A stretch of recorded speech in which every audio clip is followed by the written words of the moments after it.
മുതിർന്ന ഹിസ്ബുള്ള നേതാവ് Sheikh Mohammed Ali ഹമാദി കൊല്ലപ്പെട്ടതായി റിപ്പോർട്ട്. കിഴക്കൻ ലെബനനിലെ ബേക്ക താഴ്വരയിൽ ഹമാദിയുടെ വീട്ടിന് സമീപത്ത് വെച്ച് അജ്ഞാതർ നിറയൊഴിക്കുകയായിരുന്നുവെന്നാണ് അന്താരാഷ്ട്ര മാധ്യമങ്ങൾ റിപ്പോർട്ട് ചെയ്യുന്നത്. 6 തവണ അജ്ഞാതർ ഹമാദിക്ക് നേരെ വെടിയുതിർത്തു. ഗുരുതരമായി പരിക്കേറ്റ ഹമാദിയെ അടുത്തുള്ള ആശുപത്രിയിൽ എത്തിച്ചെങ്കിലും മരണം സംഭവിക്കുകയായിരുന്നു. ലെബനീസ് അധികൃതർ സംഭവത്തിൽ അന്വേഷണം ആരംഭിച്ചതായാണ് വിവരം. US ഫെഡറൽ ഏജൻസിയായ FBI മോസ്റ്റ് വാണ്ടഡ് ലിസ്റ്റിൽപ്പെട്ടയാളാണ് ഷെയ്ഖ് മുഹമ്മദ് അലി ഹമാദി. 183 യാത്രക്കാരും ജീവനക്കാരുമായി ഏഥൻസിൽ നിന്ന് റോമിലേക്ക് പോവുകയായിരുന്ന വിമാനം ഹൈജാക്ക് ചെയ്തതിന് പിന്നാലെയാണ് FBI ഹമാദിയെ മോസ്റ്റ് വാണ്ടഡ് തീവ്രവാദി പട്ടികയിൽ ഉൾപ്പെടുത്തിയത്. ഇസ്രായേലും ഹിസ്ബുള്ളയും തമ്മിലുള്ള 60 ദിവസത്തെ വെടിനിർത്തൽ കരാർ അവസാനിക്കുന്നതിന് ദിവസങ്ങൾ മാത്രം ബാക്കി നിൽക്കെയാണ് ഹമാദി കൊല്ലപ്പെട്ടത്.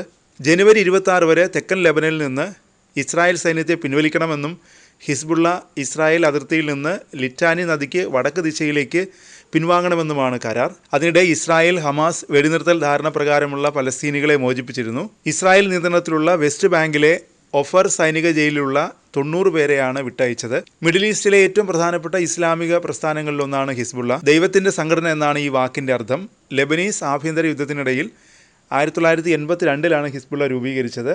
40 വർഷമായി സംഘടന മിഡിൽ ഈസ്റ്റിൽ സജീവമായി പ്രവർത്തിക്കുന്നുണ്ട്. ഇറാൻ്റെ പിന്തുണയുള്ള ചില സംഘടനകളുടെ സഹായത്തോടെയാണ് ഇത് പ്രവർത്തിക്കുന്നത്. ലെബനൻ ആസ്ഥാനമായി പ്രവർത്തിക്കുന്ന പാർട്ടിക്ക് ശക്തമായൊരു സൈനിക വിഭാഗമുണ്ട്. വലിയ സ്വാധീനമുള്ള ഒരു രാഷ്ട്രീയ പാർട്ടി കൂടിയാണ് ഹിസ്ബുള്ള. 1982 ഒരു കൂട്ടം തീവ്ര ഷിയ പുരോഹിതന്മാരാണ് ഹിസ്ബുള്ള സ്ഥാപിച്ചത്. 1982 മുതൽ 2000 വരെ നീണ്ടുനിന്ന ഇസ്രായേലി അധിനിവേശത്തിൽ നിന്ന് തെക്കൻ ലെബനനെ മോചിപ്പിക്കുക എന്ന ലക്ഷ്യമായിരുന്നു ഹിസ്ബുള്ളയ്ക്കുണ്ടായിരുന്നത്. ലെബനനിലും ഇസ്രായേലിലും അന്താരാഷ്ട്ര തലത്തിലും നടത്തിയ രക്തരൂക്ഷിതമായ നിരവധി ആക്രമണങ്ങൾ ഹിസ്ബുള്ളയുടെ പേരിൽ ആരോപിക്കപ്പെട്ടിട്ടുണ്ട്.